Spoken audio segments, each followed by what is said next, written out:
আরে এটা কি ভয়ঙ্কর জিনিস, সবাই ধরুন, খটটি চলে আসলো।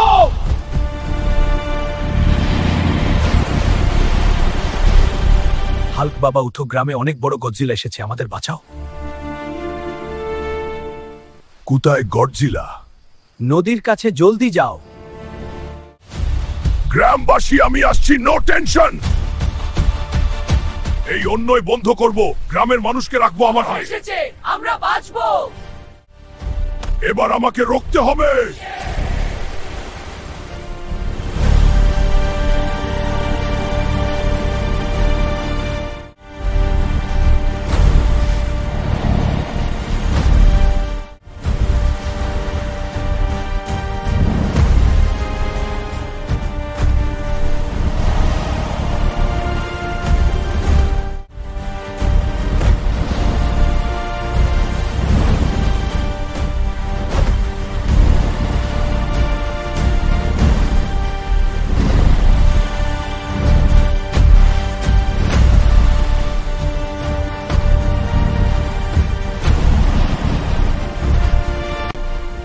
হাল্ক জিন্দাবাদ, গ্রামটা গেল। আমি থাকলে কোনো যদ্দিন বিপদ নাই।